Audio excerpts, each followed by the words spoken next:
자, 수업을 한번 해봅시다. 자, 지금 할 거는 이제 선생님이 구문독해 특강이야.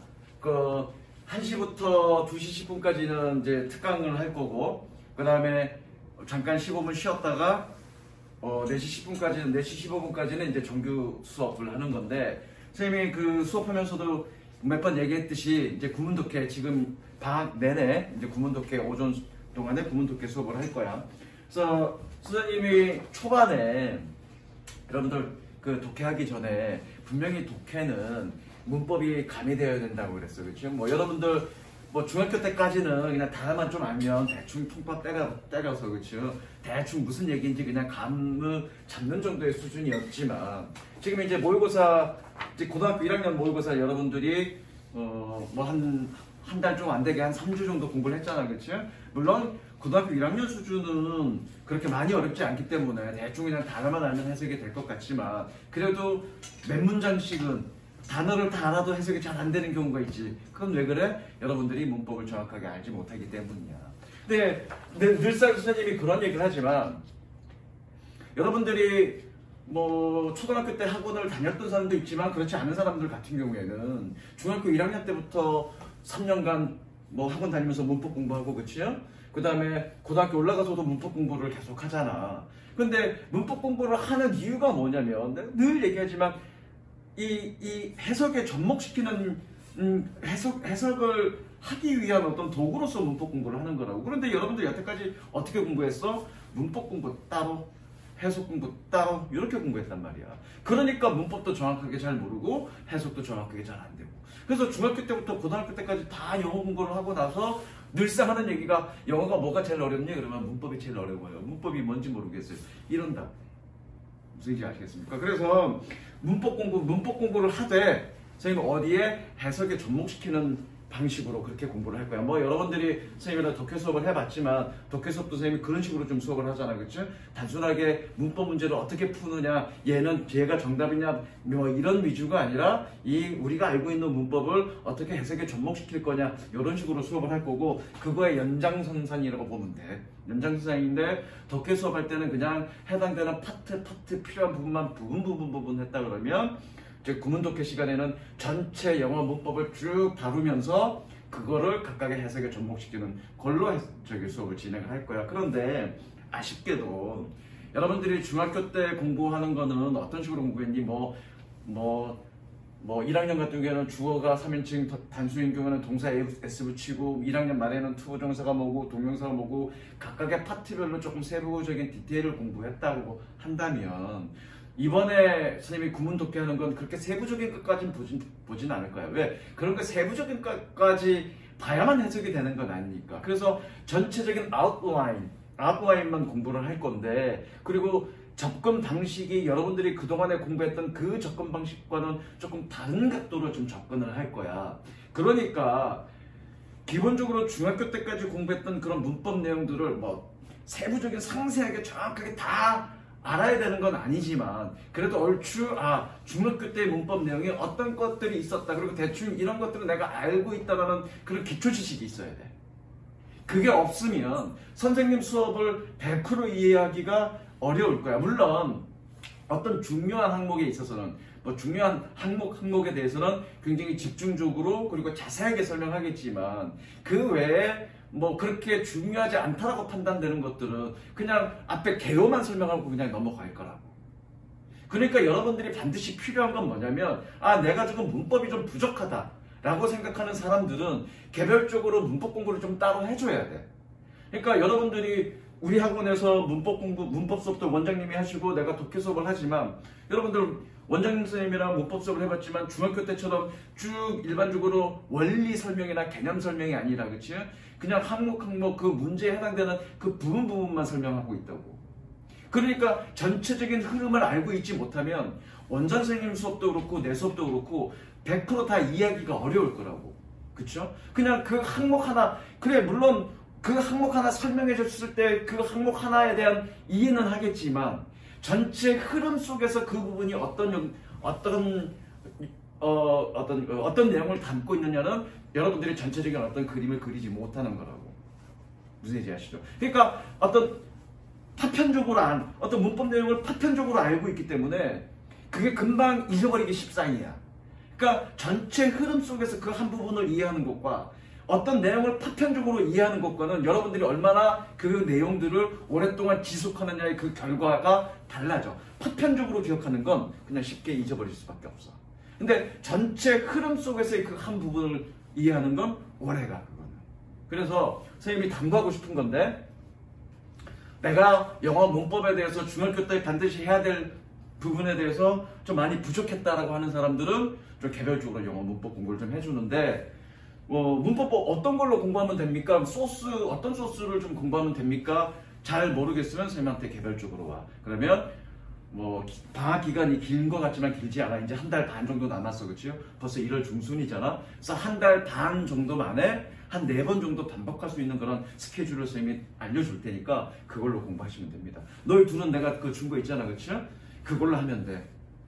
아직 못했지? 이미 했는데요. 이미 했어? 얼마나 했어, 민주야? 저요? 빠지지 말고 선생님이 알려준 그 스케줄대로 해주면 돼. 그래서 1회차, 2회차, 3회차, 4회차 했는데 몇 회째까지 했니? 저요? 꽤 많이 했긴 했는데. 2회, 그러니까 빠진 적 있어, 없어? 빠진 적이요? 몇 번 있죠? 몇 번 있지? 네. 지금 몇 회차? 2회차는 들어갔어. 2회차는 뭐니? 인강 듣고 복습하고, 인강 듣고 복습하고. 3회차는 복습하고, 4회차도 복습하고. 몇 회차 하고 있니? 2회차? 듣고 복습하고? 뭐 어떻게 있었죠? 1회차는 그냥 처음부터 쭉 듣는 거. 네. 2회차는 1교시 때는 인강 수업 듣고, 필기감사 인강 수업 듣고, 2교시 때는 내가 복습하고 그 수업 들은 내용. 2회차요. 2회차. 2회차 좀 될 거야. 그거 한 4번이나, 2회차 다 끝났어? 2회차 거의 다 끝났어요. 되게 다 끝났어? 네. 2회차까지는 아직 잘 모를 거야. 그냥 수업하는데도 그냥 하는 대로 그런가 보다 잘 모를 거야. 3회차 네가 스스로 복습하는 그때부터 이제 문법이 이런 거구나 라고 얼추 감이 올 거야. 3회차부터는. 2회차까지는 그냥 좀 어렵고 감이 좀 잘 안 잡히고 어떤 건 알고 어떤 건 모르고 그럴 거라고. 그치? 어떤 건 알고 어떤 건 모르고 그럴 건데 3회차 혹은 4회차 더 나아가서 시간이 되면 4회차에서 끝나지 말고 5회차, 6회차 계속 반복해서 복습해. 반복해서 복습하는 양이 늘어나면 늘어날수록 영어 문법이 그렇구나 라고 이해가 될 거야. 그리고 어쨌든 2회차를 지금 하면서, 그치? 2회차 진행을 하면서 조금 더 원장 선생님의 문법 수업이 좀 귀에 잘 들리기 시작하지 않았니? 어느 정도는요? 그치요. 처음에는 무슨 소리인지 못 알아듣다가 그 2회차 쭉 끝날 때쯤 되니까 원장 선생님이 수업하는 그 내용들이 구체적인 내용들은 완벽하게 이해 못한다 할지라도 귀에 거슬리거나 좀 낯설거나 이해 안 되거나 그런 건 아니잖아. 그치요? 네. 그 굉장히 장족의 발전이야. 그게 반복이 되고 누적이 될수록 영어 문법이 이해가 되는 거야. 서영아, 너는 얼마나 했니? 너도 2회차 끝났니? 아니요. 시작. 방학 때 해라. 방학 때 지금까지는 학교 다니느라 시간도 없고 그랬으니까 그렇다 치더라도 방학 시작하면 그때부터 이제 매일같이 쭉 하세요. 그래서 최소 4번 혹은 5번 정도 반복하면 좋고, 선생님은 재수 시절에 10번 반복해서 시간적으로 그 10번 반복 가능합니까? 충분히.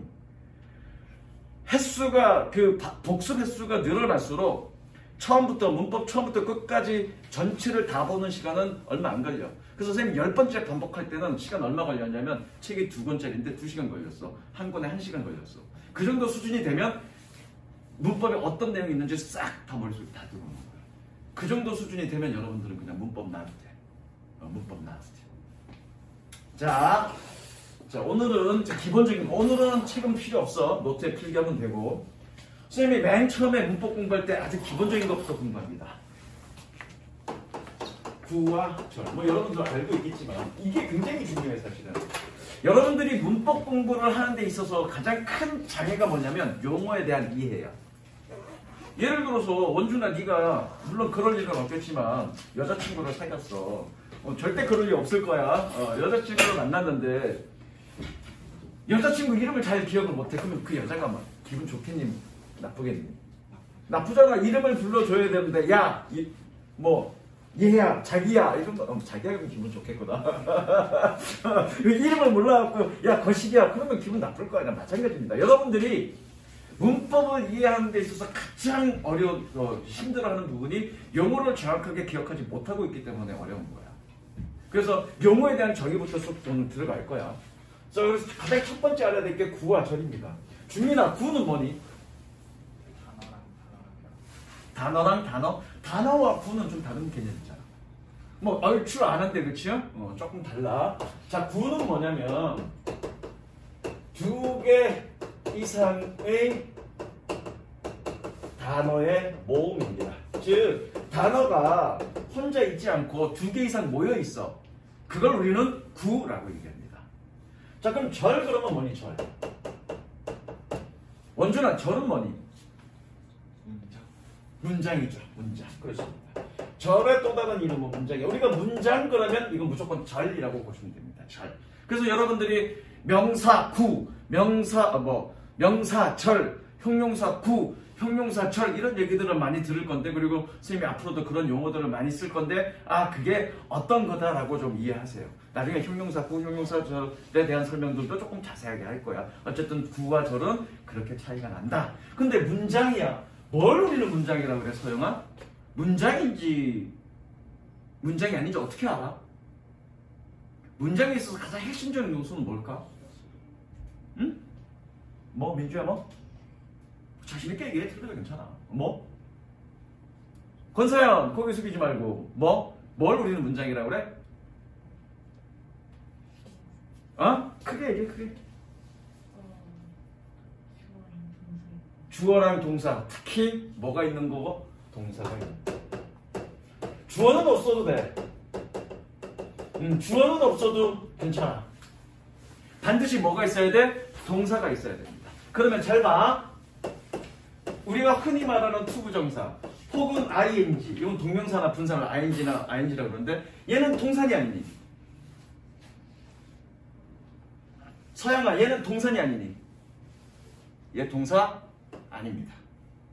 우리 투부정사를 문장이라고 얘기하진 않아. 동명사를 우리는 문장이라고 얘기하지 않아. 왜 그래? 얘는 동사가 아니기 때문에 그래. 나중에 이 부분에 대해서도 나중에 이 파트에 대해서 자세하게 설명할 겁니다. 그래서 동사가 있어. 동사가 있기 때문에 뭐가 된다? 소통이 된다. 이거 유튜브로 찍는데 내가 이런 거 써도 되나 모르겠다. 근데 준민아, 이건 뭐니? 감탄사 아니야 이거. 여기야 요. 근데 얘는 단어니 문장이니 구니? 단어니 아니면 구니 아니면 절이니? 혹은 문장이니? 너 이거 소통 됐어 안 됐어? 이거 문장입니다. 소통이 됐잖아. 이거 문장입니다. 왜요? 얘 동사니까. 이거 딱 보더니 기분 확 나쁘잖아 이네. 그죠? 이거 문장입니다. 문장. 단어의 문장이냐 아니냐는 단어의 개수와는 상관이 없습니다. 동사가 있느냐 없느냐, 그 동사를 통해서 소통이 됐느냐 안 됐느냐, 그게 핵심이야. 단어 개수와는 전혀 상관이 없습니다. 그 다음 해야 될 게 뭐냐면 품사입니다. 품사.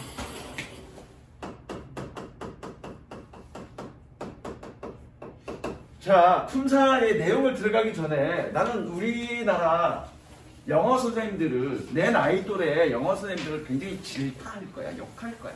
왜냐면 우리 때만 해도 이 품사 공부를 되게 열심히 했어. 열심히 했어. 그런데 이제 내 나이 때가 이제 너희들의 그 부모님 나이 때 정도 될 건데, 내 나이 드러나는데, 나 30몇 살. 너희 부모님 나이 또래 될 건데, 우리 때는 품사 공부를 굉장히 열심히 했단 말이야. 그런데 우리 나이 때 그 부모님들이 이제 성장해서 이런 생각을 하는 거지. 그렇게 문법 공부를 겁나게 열심히 했는데 영어 한마디도 못하는 건데 문법이 뭔 의미가 있냐. 그리고 그냥 해석하는데 뭐 문법이 중요하다고 그렇게 해석 공부하느냐. 그건 그분들이 영어 공부를 잘못했기 때문에 그래. 아까도 내가 처음에 얘기했지만 단어만 안다고 해서 영어 해석이 되는 게 아니라고. 문법은 정확하게 뭐에 대한 도구다? 해석을 위한 도구야.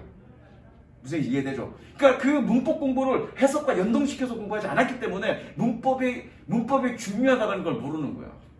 게다가 그럼 문법만 공부하면 되지 뭘 품사까지 알아? 그건 정말로 영어를 제대로 공부 안 했던 분들이 하는 말씀이야. 심지어 영어 선생님들조차도 품사는 우리 옛날 그 박정희 시대 때나 전두환 시대 때 공부했던 사람들이나 품사 공부 열심히 하는 거지 뭐 지금 그렇게 품사를 열심히 공부해. 그냥 뭐 해석만 할 수 있으면 되지. 심지어 인강 선생들조차도 일타 강사라는 인강 선생들조차도 그런 얘기를 해. 야, 뭐 문법 그렇게 필요해. 해석만 하면 되지. 선생님처럼 나처럼 이렇게 해석하면 돼. 라고 하면서 수업을 하면서 그 사람이 설명하는 그 내용을 정정히 들어보면 다 문법적 내용이야. 문법적인 내용을 알아야 그 사람의 얘기가 이해가 돼. 그럼 뭐 개소리야. 지는 가르칠 때 문법적 내용을 적용시켜서 그렇게 가르치면서 여러분들한테는 문법 필요 없다라고 얘기하는 거라고. 미친 짓거리지 그게. 그런데 그래 알았어 그러면 문법 공부하면 되지. 관계대명사니 투보정사니 동명사니 문법 공부하면 되잖아. 근데 왜 구태 품사까지 공부해? 근데 이제 욕할 거야 이제. 왜냐면 내가 이거 얘기했는지 모르겠는데 문법이라는 게 뭐니? 뭐 어느 나라 어떤 언어학자가 야 영어는 앞으로는 이러한 규칙으로 얘기해. 그래서 누군가가 일방적으로 규칙을 만든 게 아니잖아. 그냥 일상적으로 오랜 세월 동안 그 영어라는 언어를 사용하는 사람들이 어떤 자연스럽게 만들어지는 그런 자기네들도 모르는 그쵸? 우리도 영어 문법을 국어 문법을 머릿속에 가지고 얘기하는 게 아니잖아 그치? 자연스럽게 사회적으로 정의되는 그런 어떤 규칙들을 요리조리 분석하면서 정리해 놓은 게 문법이잖아. 그러면 문법이라는 건 하나만 있는 게 아니야. 왜냐면 어떤 규칙을 어떤 언어의 규칙을 정리할 때 A라는 규칙으로 정리할 때와 B라는 규칙으로 정리할 때와 C라는 규칙으로 정리할 때 그 종류가 다 달라지겠지. 무슨 이해되죠? 그러니까 영어 문법이 선생님 영문과 나왔지만 영어 문법이 하나만 있는 게 아니야. 여러 가지가 있어. 뭐 구조 문법이니 실용 문법이니 뭐 네다섯 가지가 된단 말이야. 그럼 왜 그래? 각각의 그 언어 규칙들을 분류하는 기준이 다르기 때문에 그 기준에 따라서 문법을 정리를 한 거라고. 무슨 이해되죠? 그런데 여러분들이 배우는 문법은 이제 통사론이라고 얘기했는데 꽤 오래 전부터 만들어졌던 거고 꽤 유용한 문법인데 그 문법은 품사를 기준으로 분류해 놓은 거야. 뭐라고요? 품사를 기준으로 분류해 놓은 거야. 그러면 품사의 이해가 가장 기본이야. 품사에 대한 이해가 안 돼 있는 상태에서 여러분들이 문법 공부를 하니까 문법을 6년 동안 공부했는데도 문법이 제일 어려워요 라고 얘기하는 거라고. 나는 문법이 제일 쉬워. 진짜 문법이 제일 쉬워. 그냥 딱 보면 보여 답이. 그럼 왜 그래? 이런 것들을 정확하게 개념을 정확하게 알고 나서 접근하니까 문법이 너무나 쉬운 거야. 너무 간단한 거예요 문법이라는 게. 근데 여러분들은 품사를 모르고 그냥 계속 문법적인 내용만을 공부하니까 공부를 해도 뭔 소리인지 모르겠고 뭔 소리인지 모른 채로 그냥 암기만 드립다 하니까 재미없고 그렇게 드립다 암기만 한 상태니까 그냥 날아가는 거야. 그냥 잊혀버리는 거야. 기본적인 이해가 필요한 거야. 그래서 영어 문법은 외우는 거 아닙니다. 이해하는 거지. 물론 최소한의 우리나라만이 아니라 외국말이니까 최소한의 외워야 될 것들은 외워줘야 돼. 그 나머지는 그 기본적인 원리를 통해서 이해하는 거야. 이해하는 거. 이해되셨죠? 그래서 선생님이 그런 얘기 하잖아. 물론 영어라는 학문은 언어적 학문이기 때문에 약간 감성적 측면이 있지만 문법이라는 학문은 논리적으로 정리해 놓은 거기 때문에 이건 논리적인 학문이다. 문법. 굉장히 수학적 학문이다 라고 내가 몇 번 얘기했을 거야. 그렇기 때문에 그래. 자 가보자. 자 그럼 품사가 뭐가 있냐면 일단 품사가 뭔지 품사의 정의부터 보자. 품사는 단어의 특징별 분류입니다. 물론 영어는 총 8개가 있습니다. 그래서 우리는 뭐라고 얘기합니까? 팔품사라고 얘기합니다. 단어의 특징별 분류. 예컨대 이거잖아. 예를 들어서 서연아, 이 티가 누구니? 권서연, 이 티가 누구니? 어? 아, 큰 소리로. 자, 이걸 지으시고 있죠? 맞죠? 핸섬보이 맞죠? 사회생활 잘한다 너. 여기 쓰인 단어를 보니까 1개, 2개, 3개, 4개, 5개가 쓰였어. 근데 각각의 단어들이 보니까 약간의 특징들이 좀 다 다르네. 쓰임이나 용도가 좀 다 다르네. 그래서 영어의 모든 단어들을 쭉 용도별로 어떻게 사용되느냐 용도별로 쭉 분류를 해봤더니 총 몇 개가 있더라? 8개가 있더라. 그래서 팔품사. 그러면 우리는 뭘 알아야 되니? 그 단어들의 용도가 어떻게 된다를 알아야 돼, 정확하게. 그리고 나서 문법을 확장해 나가는 거야. 무슨 이해되셨죠? 원준아, 팔품사 외워볼래? 아마 내가 했던 것 같은데 뭐뭐 있니? 영사, 응. 일단 이걸 적었니? 왼쪽 거? 지울게. 명사, 형용사. 부사, 명사, 형용사, 부사. 동사. 감탄사. 내가 외우는 법을 안 알려줬냐? 서연아 언니 있니? 언니 있는 사람 손. 아 다들 외동이구나. 아니 나 다 동생인가? 서연아 너 동생 있냐? 네. 동생 남동생 여동생? 여동생. 오케이 콜. 네가 언젠간 결혼하겠지? 언젠간 결혼할 거야. 그럼 네 여동생이 네 남편을 뭐라고 부르니? 야 너 오빠 이러진 않잖아. 자기가 이렇게 부르진 않을 거 아니야. 너의 여동생이 너의 남편 보고 뭐라고 불러? 아직 결혼 안 해봐서 어떻게 불러야 될지 모르겠어. 결혼해보면 알 것 같아. 형부라고 부르죠. 형부. 형부.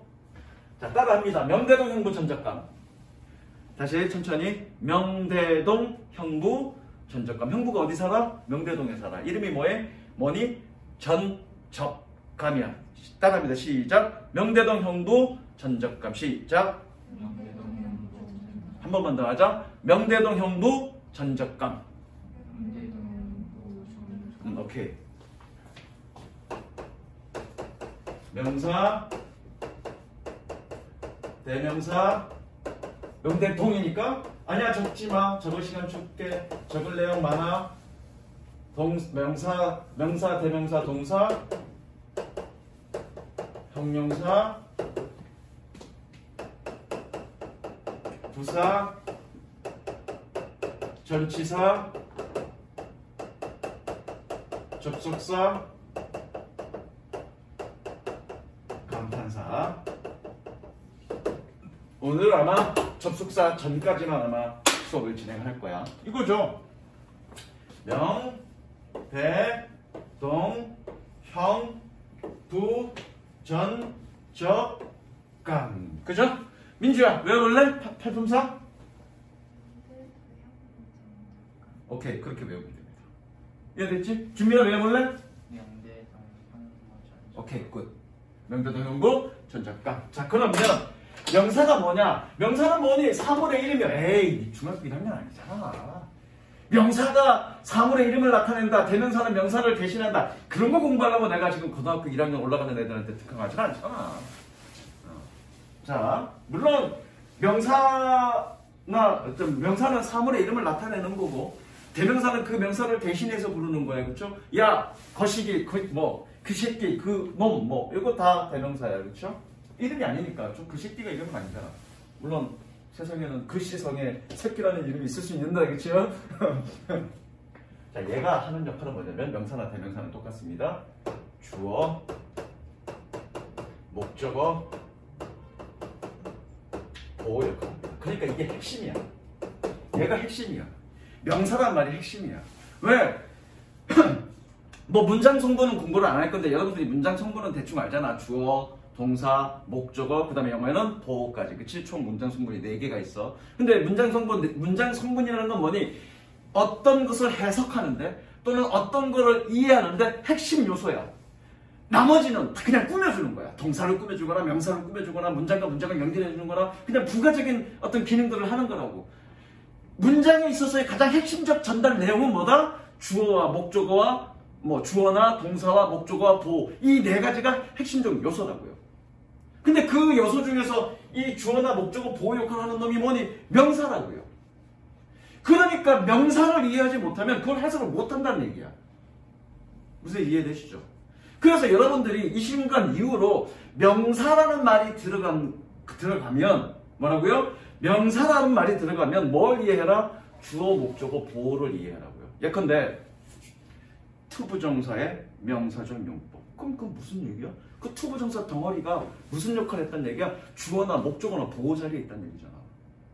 명사 구는 뭐니? 그 2단어 이상이 모인 거야. 그치? 그 2단어 이상이 모인 그 덩어리가 무슨 역할을 한다는 얘기니? 주어나 목적어나 보호 역할을 한다는 얘기지.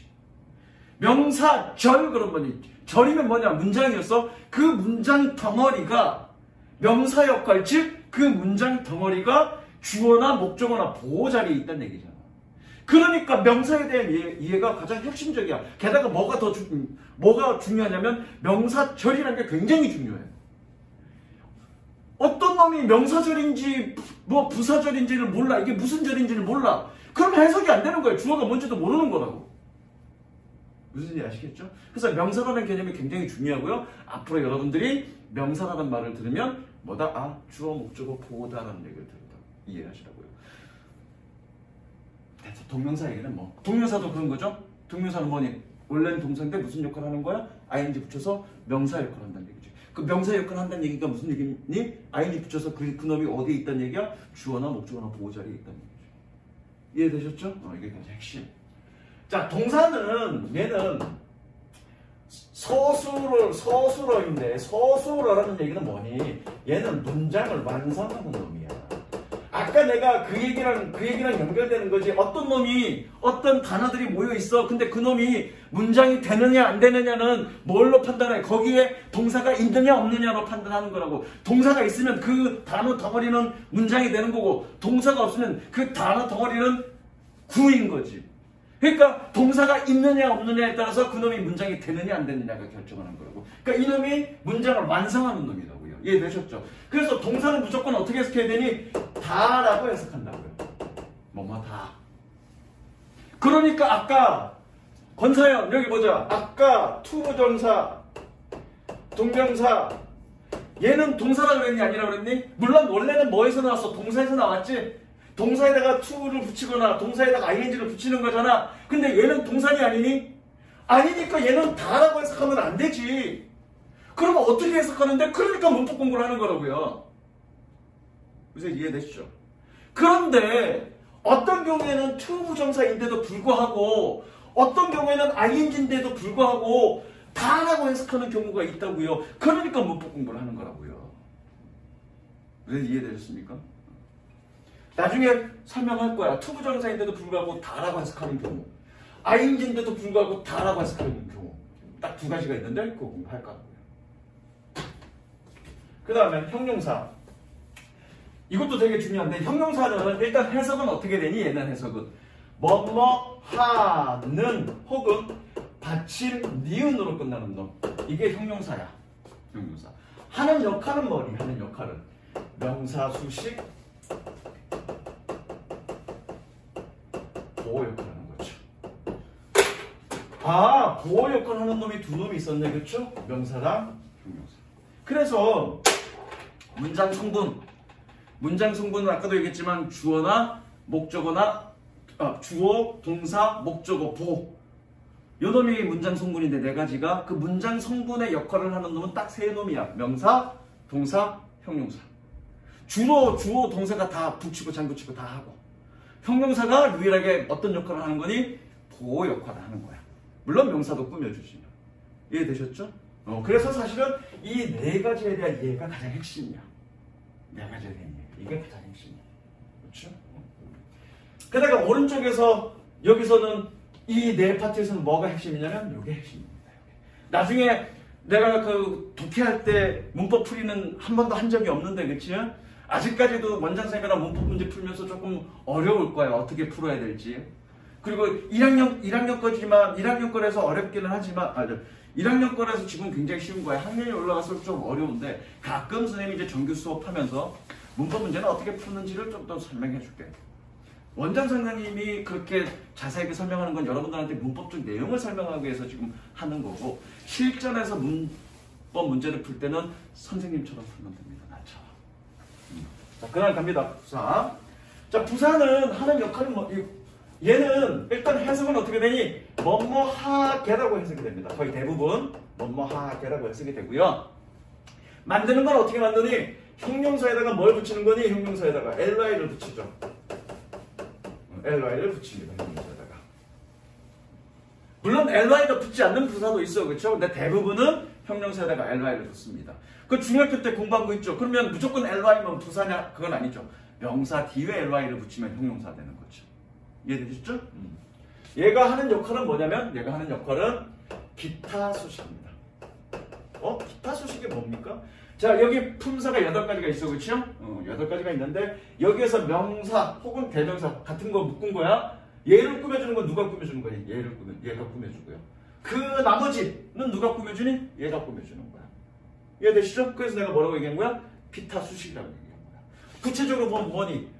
동사를 꾸며주고요. 형용사도 꾸며주고요. 그 다음에 뭐도 꾸며주니? 부사도 꾸며주고요. 그 다음에 문장 전체를 꾸며줍니다. 문장 전체를 꾸며준다? 예컨대 이런 게 문장 전체를 꾸며주는 겁니다.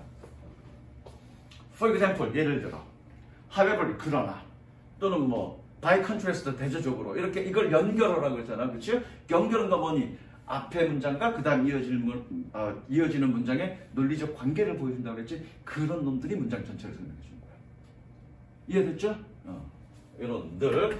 근데 나는 부사란 놈의 별명을 붙여줬는데 서연이가 크게 따라해봐. 서연아, 얘 부사의 별명이 뭐냐면 이겁니다. 저게 부사의 별명입니다. 뭐야 저거? 이거 뭐야? 네가 생각하는 거 그거야. 큰 소리 얘기해봐. 부사는 뭐니? 빨리 얘기해. 이거 전치사까지 공부를 할 거면 하고 나서 끝낼 거야. 빨리 뭐니? 시간 없어. 아이씨. 해! 왜냐면 이 얘기가 나중에 어디에서 관계사 공부할 때 여러 번 쓰일 거야. 준민아, 부사의 별명은 뭐니? 이거! 야, 이 부사야! 부사의 별명이 빨리 얘기해. 부사의 별명 뭐니? 자, 같이 따라합니다. 병신. 빨리 따라해. 부사 뭐니, 서양아? 병신. 기분 나쁘다. 지금 날 째려보면서 병신 그런다. 서연아, 부사의 별명은 뭐다? 병신. 친구들끼리 욕 잘하잖아, 너. 원준아, 부사의 별명이 뭐다? 병신. 제일 또 시원시원하게 하라고. 근데 기분이 나쁘다. 날 째려보면서 병신 그런다, 너. 왜 부사를 병신이라고 하냐면, 선생님이 얘는 문장 성분 역할을 안 하네. 주어나 목적어나 보호 역할을 안 하네. 그쵸? 그러면 여러분들이 지금 문법 문제에서 가장 많이 푸는 게 뭐니? 동사에다가 is냐 아냐 물어보잖아. 그치? 그럼 결과적으로 주어를 찾아야 되잖아. 주어를 찾아야 될 때 영어에서 뭐니? 병신에 해당되는 놈들은 다 빼야지. 그리고 뭐만 찾아야 돼? 명사 하나 찾아야지. 맨 앞에 나온 그 명사 찾아야지. 그 명사가 뭐니? 주어니까. 그래서 이미 병신이라고 얘기하는 거야. 그리고 이 얘기는 언제? 관계 부사 얘기할 때 선생님이 아주 또 자세하게 얘기할 거야. 머릿속에 박아둡니다. 부사는 뭐다? 병신. 됐죠? 졸라 좋아한다. 자, 그 다음에 전치사. 자, 전치사는 뭐냐면 이거 앞전자야. 치자는 놓여있을 치자야. 그래서 얘는 정확하게 뭐냐면 여러분들 이거 지울게. 정확하게 뭐냐면 명사 앞에 놓여.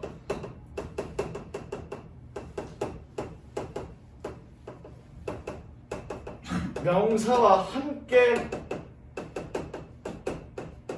해석되는 놈입니다.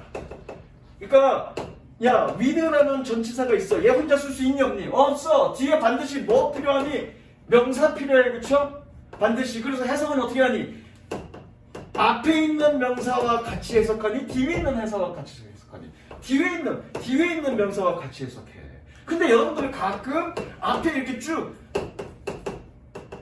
A, B. 그럼 어떻게 하니? A에 B 이런 식으로 해석한다고. 원래 원칙은 A에 B가 아니라 B에 A 이렇게 하는 게 맞죠. 그렇죠? 이렇게 해석하는 게 맞아. 그런데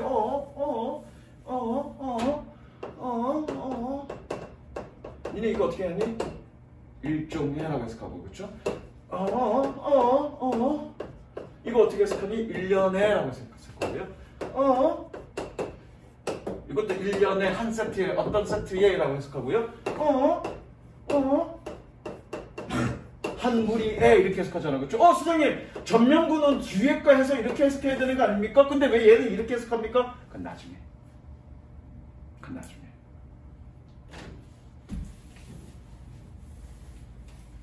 됐죠? 그런데 잘 봐.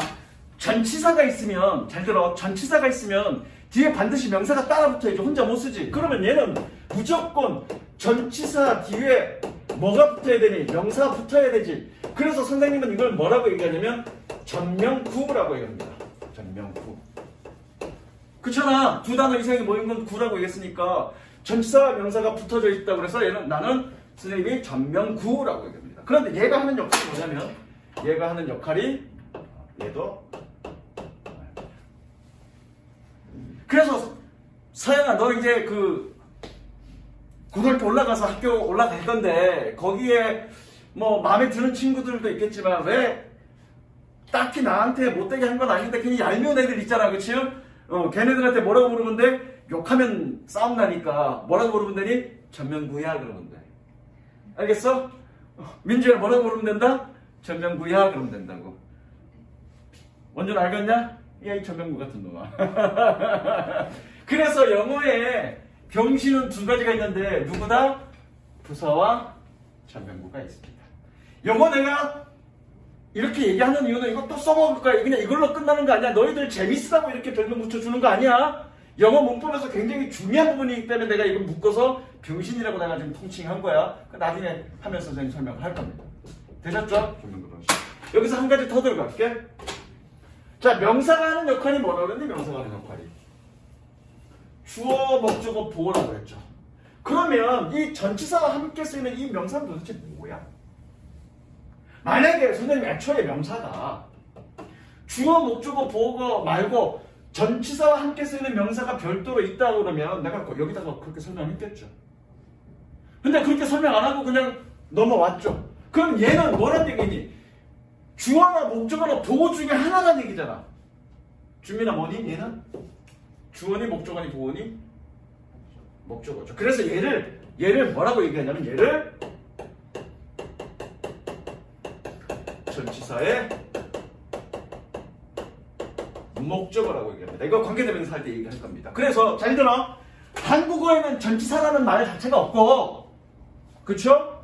한국어에는 전치사라는 말 자체가 없기 때문에 한국어에서 목적어 그러면 딱 하나밖에 없어. 동사의 목적어. 그런데 영어는 목적어가 두 종이야. 뭐니? 동사의 목적어, 전치사의 목적어. 그래서 전치사의 목적어라는 개념은 내가 어디서 써먹는다? 다시 관계대명사에서 써먹을 거야. 그래서 기억해둬. 영어의 목적어는 두 가지다. 뭐? 동사의 목적어, 전치사의 목적어. 되셨죠? 여기까지 일단 적어. 여기까지 적어. 왼쪽 거 지워도 될까? 적어.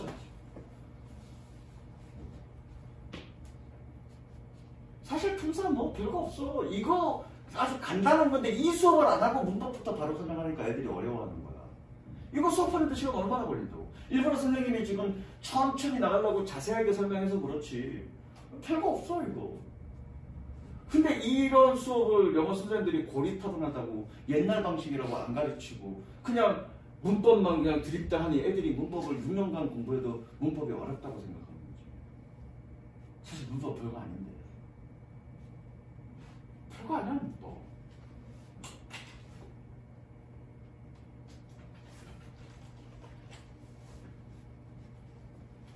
자, 왼쪽 거 치울게요.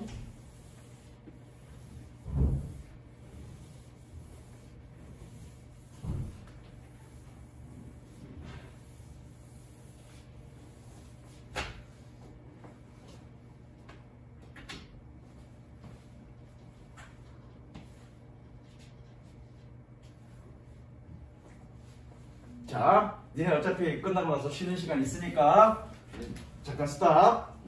접속사까지만 할 거야. 자, 접속사.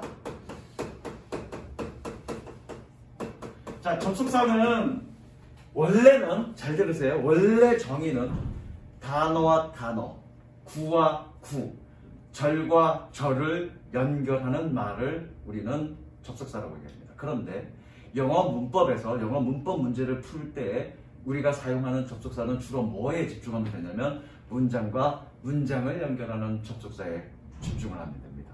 그래서 선생님 정의를 그렇게 압축시켜서 정의를 내릴 거야. 접속사는 뭐다? 문장과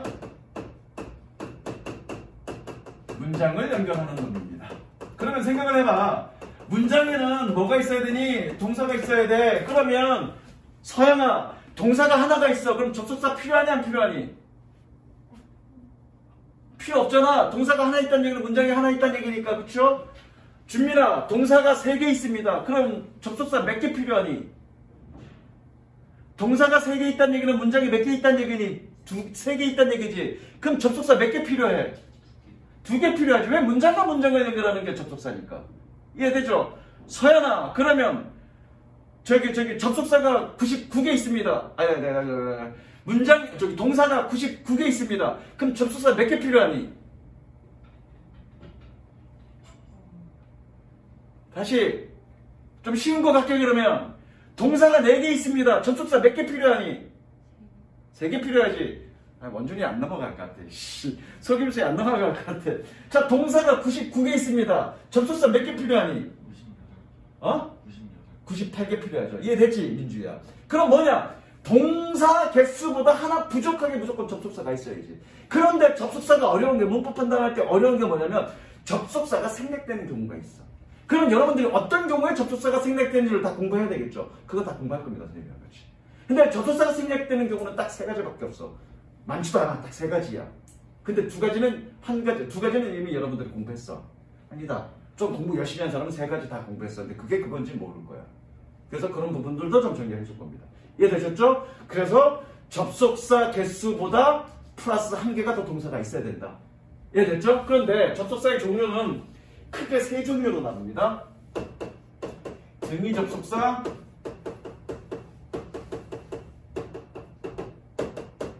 상관 접속사,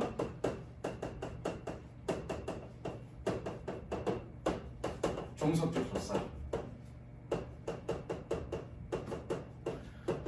종속 접속사에는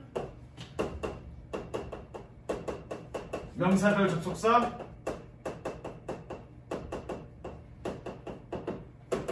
형용사절 접속사,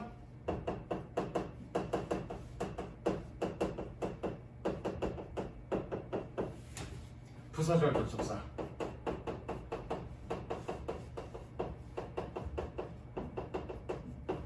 적으시게 작은 설명부터. 작은 설명부터. 이렇게 크게 3종류가 있는데 나는 크게 2종류로 봐. 왜냐면 얘는 공통적 특징이야. 등위 접속사와 상관 접속사는 얘는 가장 중요한 특징이 뭐냐면 병렬 구조야. 뭐 병렬 구조까지는 선생님 설명 안 할 거야. 저쪽 문법 시간에서 많이 공부할 거니까. 얘 2개의 기본적인 특징은 병렬 구조이기 때문에 그냥 하나로 묶어주고 큰 덩어리로. 그 다음에 종속 접속사 이렇게 2덩어리로 나눠줄 수 있고요.